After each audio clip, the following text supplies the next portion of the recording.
तैयारी की जाती है, हॉस्पिटल्स के अंदर कैंप बनाने की कोशिश की जाती है। किस लिए? ताकि अगर ऐसा कोई मामला हो तो आवाम को बचाया जा सके। मेडिकल कैंप्स हों, राशन के कैंप्स हों। लेकिन अगर कोई रोक दे उस टाइम इस काम से, जो बड़ा बुनियादी काम है हुकूमत का, जिसके लिए वो वोट लेके आती है, तो बताइए फिर किधर गया हमारा कॉन्स्टिट्यूशन? किधर गया आवाम के वोट का वो हक? तो सब कुछ खत्म हो गया फिर। अब हम ये देख रहे थे कि शुगर माफिया पाकिस्तान के अंदर क्या कर रही है। ये वो शुगर माफिया है जिन्होंने 9 से 11 साल कंपटीशन कमीशन ऑफ पाकिस्तान के अंदर अपने बंदे लगवाए पहले, फिर उनसे एक छोटा सा फाइन होने दिया कंपैरेटिवली 27 करोड़ का। 9 से 11 साल उस पर स्टे ऑर्डर रखा ताकि इनको कोई पूछ ना सके। जंगल का राज था। हमने आके कंपटीशन कमीशन को रिवाइव किया, मेरिट के ऊपर 40 अरब से ज्यादा के इनके ऊपर फाइन किए, महंगे वकील करके फौरन अदालतों में जाके स्टे लेके उसके पीछे घुस गए। आज तक वो रिकवरी नहीं हो सकी। एफबीआर का टैक्स चोरी किया जाता था। एफबीआर भी इनके नरगे में था, यरगमाल था इनके हाथों में। आपको पता है ये जो अशराफिया ये ऊपर सारे फैसलों में इन्वॉल्व होती है। क्या वो हमारी हुकूमत में इन्फ्लुएंस करने का कोशिश नहीं करते होंगे? बिल्कुल करते होंगे। लेकिन independently competition commission of Pakistan को रिवाइव किया हमने। जब हमने एफबीआर को रिवाइव करके दोबारा टैक्स असेसमेंट की और इनके ऊपर जो टैक्स एवेजन की हुई थी या टैक्स स्लिप किया हुआ था, जो वो 500 अरब का टैक्स इंपोज जब हुआ दोबारा, वो टैक्स रिकवरी इससे पहले कि गवर्नमेंट करती, उसके ऊपर फिर जाके अदालत से स्टे ऑर्डर ले लिया। अच्छा चलें, इसको भी छोड़ देते हैं, ये पैसा लेना है, इसकी भी बात हो जाएगी। 9 साल स्टे ऑर्डर चला, पहले इन्होंने लिए रखा, उसके बाद अभी 40 अरब फाइन हुआ उसका, उसके बाद आपने देखा कि मैंने बताया आपको कि 500 अरब उसका भी स्टे ऑर्डर। अब हमें गर्मियों में नजर आ रहा था कि इन्होंने क्रशिंग सीजन के करीब जाके तंग करना है, ब्लैकमेल करेंगे। क्यों? क्योंकि ये हमेशा क्रशिंग सीजन से पहले नून लीग की आखिरी हुकूमत से 27 अरब की सब्सिडी ली थी इन्होंने, याद होगा आपको। एक्सपोर्ट हमारी हुकूमत में ये एक दफ़ा दी गई और उस पर भी हमने किस तरह का 5 अरब की, उस पर भी किस तरह का एहतसाब किया वो आपके सामने है, अपने लोगों का भी और इनका भी। अब इन्हें वो सब्सिडी तो मिलनी नहीं, तो हमें पता था इन्होंने ब्लैकमेल करना है, तो एक कानून बनाया। आप वोट देते हैं, एक बैठी हुकूमत का काम है आवाम को प्रोटेक्ट करने के लिए टाइम के ऊपर कानून बनाए। तो जून मई में एक कानून बनाया गया कि अगर किसी मिल के पास स्टॉक पड़ा है, एक बात यहां पर याद रखिएगा, शुगर का सीजन फरवरी मार्च में खत्म हो जाता है। जो लागत आनी होती है मिल मालिक की शुगर बनाने पे, वो उस टाइम डिसाइड हो जाती है। उसके बाद शुगर गोदाम में पड़ी है, पड़ी तो उसकी कीमत लागत में इजाफा नहीं हो सकता। तो उस टाइम हुकूमत ने कीमत डिसाइड कर दी, उसका नोटिफिकेशन हो गया और एक कानून बनाया कि वो जो कीमत डिसाइड हुई जिस पे ये बेचते रहे उस टाइम, अगर कोई उस कीमत पे नहीं बेचेगा और किसी के पास चीनी पड़ी होगी तो हम अपनी आवाम को भूखे तो नहीं मरने देंगे ना, हम वो चीनी उठा के आवाम तक लेके आएंगे। तो एक कानून बनाया कि हुकूमत के पास अब इख्तियार है कि वो चीनी अगर कोई जानबूझ के ना बेचे और गोदाम के अंदर जखीरा करने की कोशिश करे, तो हुकूमत उस चीनी को लेके अवाम तक लेके आए और उसको बेचे जो रेट है, और उस रेट पे पैसे मिल मालिक को मिल जाएं। जुलाई के महीने में इन्होंने आला अदालत में जाकर स्टे ऑर्डर ले लिया महंगे वकीलों के थ्रू। आज के दिन तक वो स्टे ऑर्डर चल रहा है, कोई पूछने वाला नहीं इन मिल मालिकान से कि जब गरीब बिलक रहा है और वो दुगनी कीमत देने के ऊपर उसको पुश कर दिया गया। सारी गाली गलोच हुकूमत को होती है। मुझे बताइए हुकूमत यहां पर क्या करे? हुकूमत की जिम्मेदारी थी सिचुएशन को टाइम पे असेस करे, हुकूमत की जिम्मेदारी थी एक कानून बनाए, हुकूमत की जिम्मेदारी थी उसको इंप्लीमेंट करे, और ये महंगे वकील करके अदालत से स्टे ऑर्डर लेके हुकूमत के हाथ बांध देते हैं। तो अब आवाम बताए कि हुकूमत इस सिचुएशन में क्या करे। इनके वकीलों से, इनसे ये जो आपको पीडीएम वाले कहते हैं मैं ये नहीं कहता हमारी तरफ वाले लोगों की शुगर मिलें नहीं होनी चाहिए, उनसे भी आवाम को पूछना चाहिए। बिल्कुल, जो इनकी तरफ शुगर मिलों वाले हैं, आधी से ज्यादा शुगर मिलें इनकी हैं, इनसे भी पूछे कोई कि बेहयाओ, एक तरफ कहते हो कि आवाम को शुगर महंगी लेनी पड़ रही है, तो कम से कम अपनी मिलों के स्टॉक का ही स्टे ऑर्डर ना लो। एक तरफ तो अदालत में जाके स्टे ऑर्डर लिया हुआ है। मैं कानूनदान नहीं हूं, अदालती मामलात पे बात तो नहीं कर सकता। अदालत का एहतराम तो हमारी जमात हर सूरत करती है। हम तो अदालत की बेहुरमती तो दूर की बात है, अदालत के ऊपर बात करने को भी नहीं सोच सकते, क्योंकि अदालत तो सबसे मुअज़्ज़ज़ है, अदालत को तो बसद एहतराम है। लेकिन इन चोरों ने जो कानूनी मुशगाफियों के साथ वो स्टे ऑर्डर लिए हुए हैं, इनसे कोई पूछे कि चलें, आप कह देते हैं कि कुछ लोग हुकूमत में बैठे हुए हैं, हम तो उन्हें भी कहते हैं कि आप जाकर महंगे वकील खड़े करके अदालतों से स्टे ऑर्डर लेते हैं ताकि गरीब बिल्के और उसकी जेब से डबल पैसा निकालें, और फिर उस बेशर्मी से जलसों में खड़े होकर कहते हैं कि चीनी डबल हो गई है। तो भाई कम से कम अपनी मिल की चीनी तो मत रोको, स्टे ऑर्डर पे वो तो बेचो जो रेट तय किया हुआ है आपने और हमने मिलके। एक तो मैंने दोबारा कहा कि अदालतों का एहतराम है, बसद एहतराम है, हाथ जोड़ के एहतराम है, लेकिन हाथ जोड़ के अदालतों से अपील की जाती है कि अगर सब कुछ हुकूमत के हाथ बन जाएंगे इन चोरों की मुशगाफियों की वजह से, तो फिर आवाम लुटती रहेगी और इररिपेयरेबल लॉस हो जाएगा आवाम को। जिस गरीब की जेब से आज जिसे 90 रुपए में 85 रुपए में चीनी मिलनी चाहिए, उसको अगर 120, 110, 130 पे लेनी पड़ रही है, तो बताइए उसका मदावा कौन करेगा? इस सेठ का मदावा तो हो गया जिसका पेट कभी नहीं भरा, ना 27 अरब की सब्सिडी लेके भरा, ना सारी जिंदगी शुगर की फसल को तबाह करने पे बड़ा, मिले वहां पे मैनेज कर लेके जाने पे। तो गरीब किधर जाए? इमरान खान गरीब की मदद कैसे करे बताएं आप? क्या इमरान खान के पास कोई बंदूक है? किसी को गोली मार दे जाके? कानून है ना, वजीर आजम है वो मुल्क के, वोट दिया था ताकि वो कानून बनाएं और उसको इंप्लीमेंट करें, उसके ऊपर तो स्टे ऑर्डर ले लिया जाता है। तो हाथ जोड़ के अदालत से इस्तदा है कि खुदारा सब चीजों में इनको स्टे ऑर्डर दें, जहां गरीब पिसरा हो वहां ना दें, हमारे खिलाफ दे दें, कोई सियासी मामला बिल्कुल दे दें, लेकिन यहां तो गरीब की जेब से 90 की बजाय 130 रुपया जा रहा है। इसको अदालत लगाएं, रात को लगाएं, दिन में लगाएं, किसी हमारे की गलती है उसको सजा दें, हमारी हुकूमत के किसी बंदे की गलती है उसको सजा दे दें, आज रात ही अदालत लगाएं। क्या यहां हफ्ते वाले दिन अदालत नहीं लगती पहले? तो आज क्यों नहीं लगाते आप अदालत? कल क्यों नहीं लगाते? सुबह क्यों नहीं ऐलान करते कि इसका लगातार फैसला? आप मीडिया को भी एक्सेस दें, अदालत में कैमरे लगे हो लाइव, कल सुबह 9 बजे इसके ऊपर बात शुरू हो और जब तक फैसला ना हो अदालत बंद ना हो। पूरी दुनिया में महंगाई है, ना हुकूमत, ना अदालत, ना शुगर मिलों के मालकान, ना सहाफी, कोई गरीब को अकेला नहीं छोड़ सकता। प्राइम मिनिस्टर साहब ने भी अटक में तकरीर करते हुए यही गुजारिश की थी। दोबारा दस्त बदस्त गुजारिश है कि खुदारा जो आम आवाम है उसके साथ सारे तबके खड़े हो जाएं, मीडिया भी खड़ा हो जाए। मैं मानता हूं कुछ मीडिया की अपनी शुगर मिलें भी होंगी, मैं उनसे भी गुजारिश करता हूं खड़े हो जाएं। अब आगे चलते हैं, कीमतों की बात, पेट्रोल पे बात की जाती है बहुत ज्यादा।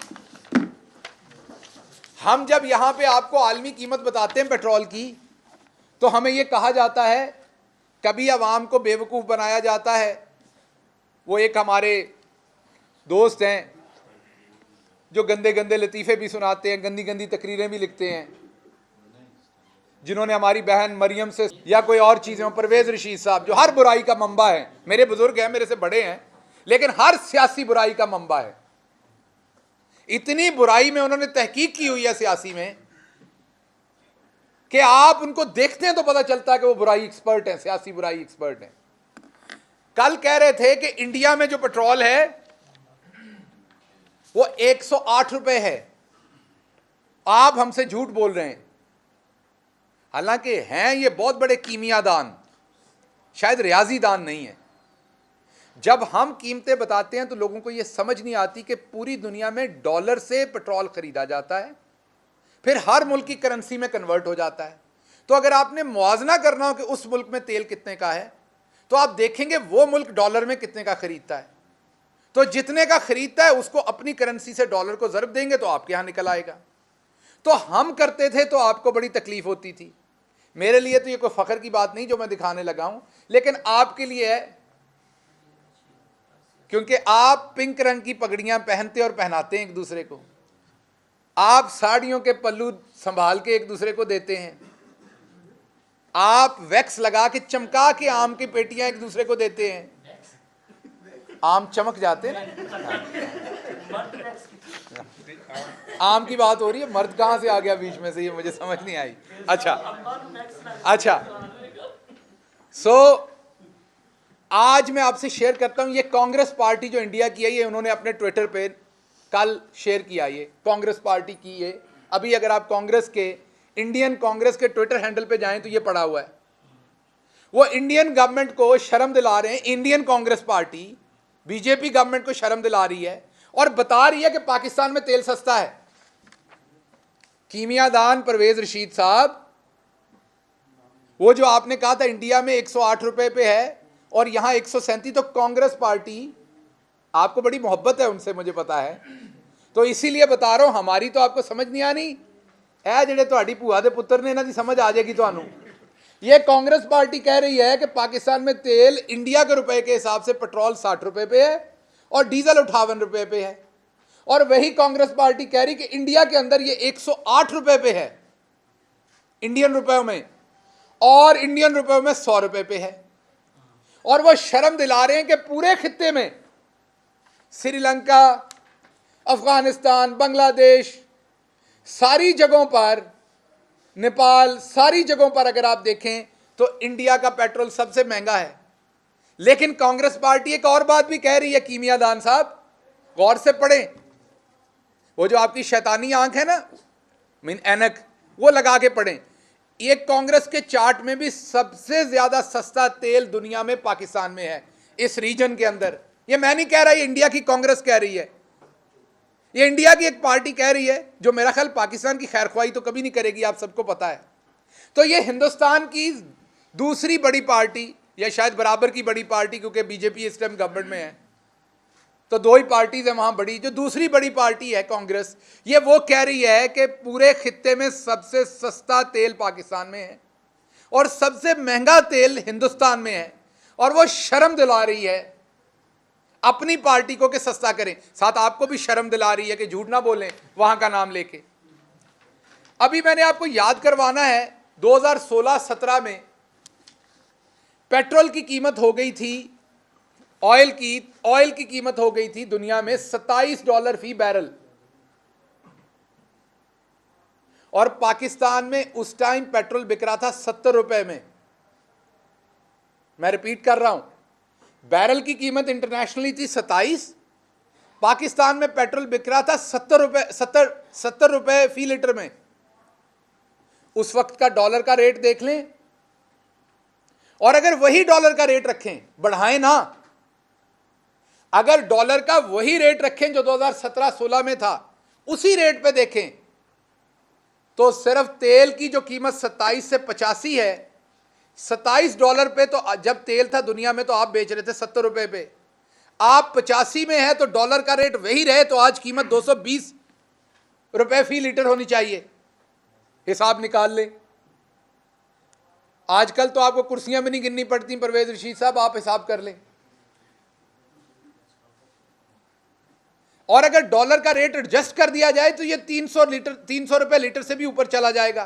तो ये तो इनकी करतूतें थी, और ये कार्टून है डार साहब के ज़माने का, मैंने नहीं, मीडिया ने प्रिंट किया हुआ है उस ज़माने का। उन्होंने कहा था, हमारी एक बहन है जो बगैर गुमनाम कालम लिखती हैं,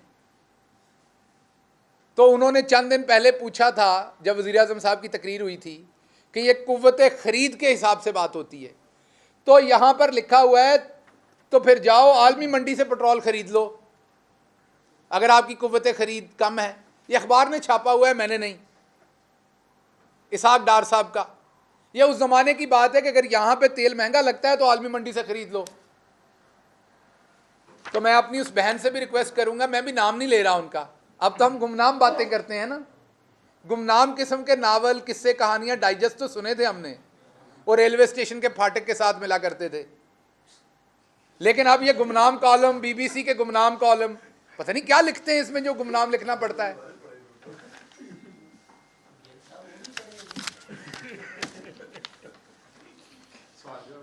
नहीं सर, ये मैं बता दूं, ये जी जर्मनी की बात हो रही है, यूरोप का अमीर तरीन मुल्क, मैं नहीं कह रहा, दोबारा एक आज़ाद सहाफ़ी कह रहा है कि जर्मनी के अंदर 50 साल की जो है वो प्रोड्यूसर प्राइस इन्फ्लेशन जो है ना 50 साल में सबसे हाई है।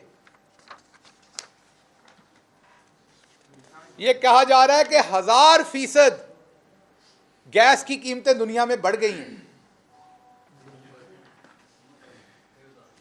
नेस्ले, सारे बड़े शौक से पानी पीते हैं आप लोग, और नेस्ले वाले मेरे ते केस ना कर दें, बड़ी छेती केस कर दे हो, चंगी गल ही कहन लगा, कोई भैड़ी नहीं कहन लगा, चंगी कंपनी हो तुसी। ये नेस्ले बता रहा है पूरी दुनिया में कि हम एक जिम्मेदार कंपनी हैं, लेकिन पूरी दुनिया में कीमतें बढ़ गई हैं तो हमें भी वो कीमत बढ़ानी पड़ेगी। पाकिस्तान नेस्ले की बात नहीं मैं कर रहा, ये इंटरनेशनल नेस्ले कह रहा है कि पूरी दुनिया में कीमतें बढ़ गई हैं तो एक जिम्मेदार कंपनी के तौर पे हमें पूरी दुनिया में कीमतें अपनी चीज़ों की बढ़ानी पड़ेंगी।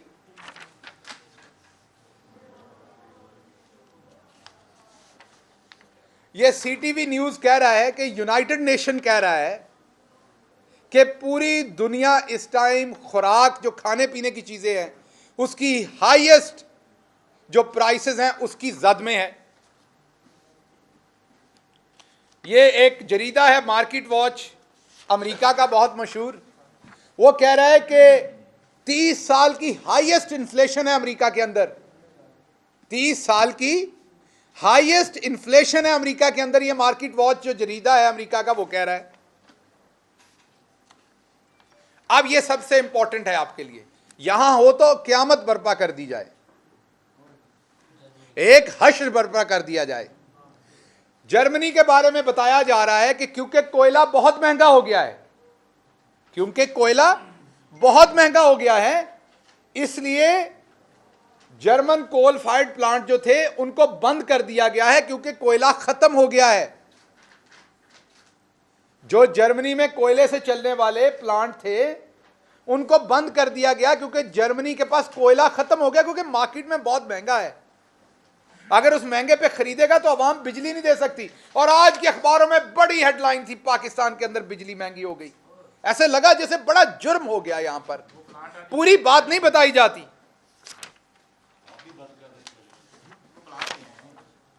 ये वो खबर थी जो मेरे और आपके सबके फेवरेट चैनल जियो ने दी थी, मेरे तो कुछ ज़्यादा ही फेवरेट हैं वो, कि $27 से खाम तेल की कीमत कम हो गई। चेक कर लें क्या उस टाइम पाकिस्तान में 70 रुपये में मिल रहा था कि नहीं। 27 और $85 का ज़रा फ़र्क देखें, जो आज $85 है तो 70 रुपये वाला आज 220 रुपये में होना चाहिए।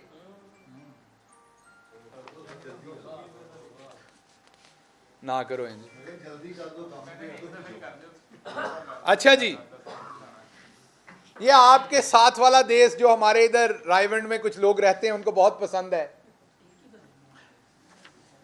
ये इत्थे भी एक अद्धा बंदा इहो जिहा काम करता है।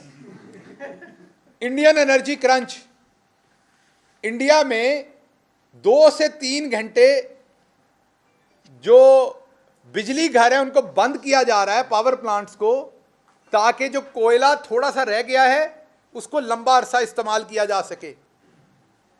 ये दोबारा मैं खबर आपको इंटरनेशनल बता रहा हूं। ये खबर है जी कि कनाडा की 2003 के बाद हाईएस्ट इन्फ्लेशन इस टाइम चल रही है। 2003 के बाद हाईएस्ट इन्फ्लेशन कनाडा में चल रही है।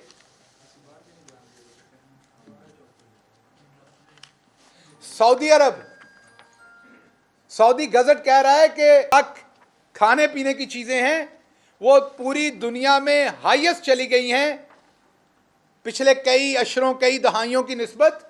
पूरी दुनिया में खाने पीने की चीजें हाईएस्ट लेवल पे चली गई हैं। जापान कह रहा है कि बहुत ज्यादा बिजली महंगी हो गई है जापान में। ये पाम ऑयल देख लीजिए, इसका ग्राफ देख लीजिए, सिर्फ किधर गया है, कीमत किधर से किधर गई है, ये ग्राफ देख लीजिए। चढ़ गया ना कोठे थे। ये आम लोगों के लिए कह रहा हूं।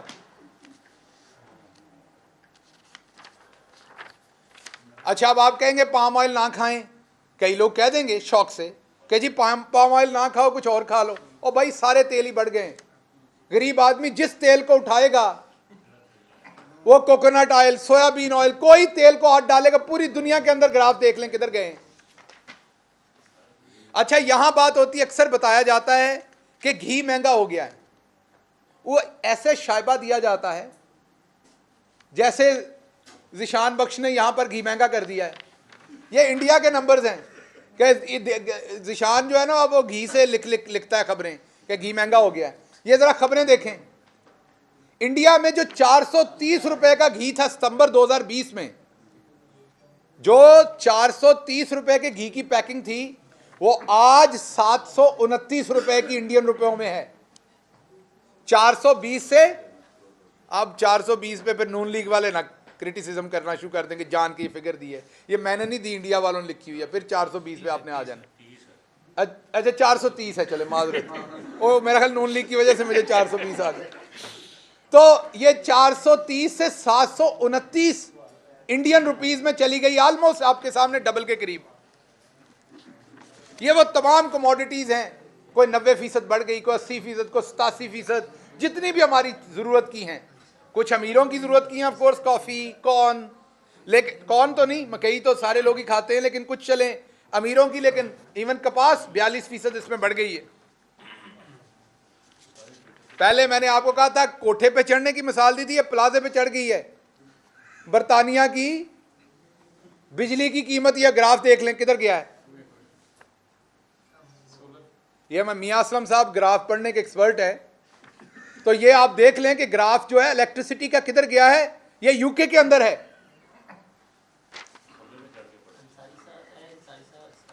जर्मनी का मैं पहले कनाडा का बता चुका हूं। अब जर्मनी 28 साल की इन्फ्लेशन जो है वो हाईएस्ट है जर्मनी में इस टाइम। अब तो खैर 85 से भी ऊपर चला गया, लेकिन ये 1-2 दिन पहले की कीमत थी $85 क्रूड ऑयल की। तो ये हैं हालात पूरी दुनिया के अंदर। आपको ये बताना चाहते हैं, आपकी हुकूमत अवेयर है, पूरी कोशिश कर रही है। इमरान खान हर सूरत अपने गरीब को प्रोटेक्ट करना चाहता है, लेकिन शुगर हो या दूसरी चीजें जिस पे हम कार्रवाई करना चाहते हैं, उस कानून के तहत जो वोट दे के अवाम ने हमें हक दिया है, तो स्टे ऑर्डर लेके उसके पीछे चुप जाया जाता है। और आखिरी बात सिर्फ कर दूं कि हमारे लिए भी आसान है कई चीजें करना। जब हमें नून लीग ने हुकूमत दी थी तो कोई $9.25 अरब के रिजर्व थे। अब हमें भी एक काम करना चाहिए, अगर मुल्क का दर्द ना हो तो इधर से कवाली लेनी चाहिए, वो खान साहब के दफ्तर में लगाएं। लगियां ने मौजा और लाई रखी सोने, और जो $20 अरब के दुगने फॉरेन रिजर्व्स इस टाइम हमारे पास पड़े हैं, वो उठा के सागदार की तरह उड़ाने शुरू कर दें। कोई एक अरब डॉलर डाल के वो तो डॉलर कर लें 20-25 रुपए नीचे, और बाकी पैसा जो है वो सब्सिडियों में दें, और अपना जो आखिरी 1.5 साल है वो ऐसा गुजारें कि जैसे शदाद की जन्नत बना दें यहां पर, जो ये बनाते रहे पहले जाली तरीके से। और जब अगली हुकूमत आए, हमारी या किसी और की, तो पाकिस्तान को फिर माशी तौर पे लूला लंगड़ा और मफलूज बना दें। बहुत आसान है इमरान खान के लिए, हमारे लिए, कि आपकी तनकीद ना सुने, जो करतूत इन्होंने की थी उससे आधी करतूत भी करें, तो आज आपको हर तरफ ये जो इफेक्ट है वो कम होता नजर आएगा। लेकिन उससे होगा क्या? मुल्क दियां फिर चूड़ा हिल जाएंगियां। आप $20 अरब के आज आपके पास हाईएस्ट रिजर्व हैं। ये 9.25 अरब पे छोड़ के गए थे। 1 महीना चल सकता था आपका मुल्क। हम तनकीद ले ले, इस टाइम आपकी कड़वी कसरी बात सुन लेंगे, क्योंकि आप हमारे हैं। हमारा ज़मीर इसलिए मुतमईन है कि पूरी कोशिश कर रहे हैं जो हो सकता है। लेकिन इनकी तरह मुल्क से माशी गद्दारी नहीं करेंगे, वो फैसले नहीं करेंगे जो आने वाली कौमों ने करने हैं। जी अच्छा डॉक्टर साहब, ये बताइएगा कि आपने अभी महंगाई के हवाले से बात की, आप भी यकीनन ग्रॉसरी करने जाते होंगे, कुछ ना कुछ लेते होंगे। सियासी पॉइंट स्कोरिंग से हट के क्या मुल्क की जो मौजूदा महंगाई है इससे डॉक्टर शहबाज गिल मुतमईन हैं? अगर तो मुतमईन है तो ठीक है, तो फिर आवाम इससे मुतमईन क्यों नहीं है? दूसरा, आपने आलमी मंजरनामा दिखाया महंगाई को लेके। आलमी तनाज़ुर में हम कंपैरिजन तो करते हैं, क्या पाकिस्तान में फीकस आमदनी भी उतनी है, पर कैपिटा इनकम उतनी है? देखिए बात ये है कि मैंने जैसे आपको बताया कि जब $27 का बैरल था और आपको 70 रुपये में तेल बेचा जा रहा था लीटर, तो फीकस आमदन जनाब की तनख्वाह तो 4-5 साल से नहीं बढ़ी, मुझे पता है, कम ही हुई है। ऐसा ही है ना? तो जनाब की और किसी की छोड़ दें, आप मेरे भाई हैं, आप ही की बात कर लेते हैं। आपकी तो कुव्वत ख़रीद तब भी ये नहीं थी कि 220 रुपये पे तेल खरीदें। आज मतलब 85 पे होता तो आपको 220 पे ख़रीदना पड़ना था। तो बात यह है कि जो आलमी कमोडिटीज़ आप लेते हैं वो आपकी कुव्वत ख़रीद देख के आपको नहीं दी जाती। सिर्फ ये होता है कि आपकी हुकूमत आपको सब्सिडाइज़ करती है अपने पिसे हुए तबके को बचाने के लिए। ये एक काम कर सकती है हुकूमत, तो वो पैकेज ऑलरेडी ले आए हैं। 12 से 13 करोड़ अफराद के लिए, अगर आप 2 से 3 बच्चे घर में हैं, मियाँ बीवी हैं, तो आपका तकरीबन 40 किलो आटा लगता है महीने का, कमोबेश। आपका तकरीबन 3 से 4 किलो घी लगता है, कमोबेश। आपकी तकरीबन 3-4 किलो दालें लगती हैं, कमोबेश। ऑफ कोर्स बाकी सब्जियां और भी बहुत कुछ, गोश्त, आप चीज़ें लाते हैं। लेकिन ये जो आपका ड्राई राशन है, ये तकरीबन 4,042 रुपये का बिल बनता है आज के रेटों पे भी, ये जो मैंने चीज़ें बताई हैं आपको। तो इसमें से अगर 1,000 रुपया एहसास राशन कार्ड आपको देगा तो शायद आपको और मुझे उतना फ़र्क ना लगे, लेकिन एक बहुत गरीब आदमी के लिए, और जब गांव में आप वज़न उठाते हैं ना तो चलता हुआ बंदा साथ हाथ डलवाता है, को आपका खैर ख्वाह, मेहरबान, तो वो पंड उठानी आसान हो जाती है। तो गरीब आदमी के लिए ये महंगाई की पंड उठानी आसान हो जाएगी। जो मैंने आपको दिखाया कि पूरी दुनिया के अंदर महंगाई है, ये सिर्फ पाकिस्तान में नहीं, पूरी दुनिया का गरीब बिलक उठा है। लेकिन अल्लाह का शुक्र है, मैंने आपको इंडिया के नंबर्स भी दिखाए कि आज बाहर की दुनिया, वो कोविड हो, वो पेट्रोल हो, वो कोई चीज़ हो, पाकिस्तान की मिसाल दे रहा है। भले गरीब के साथ खड़े होने की बात हो, वो पाकिस्तान की मिसाल दे रहा है।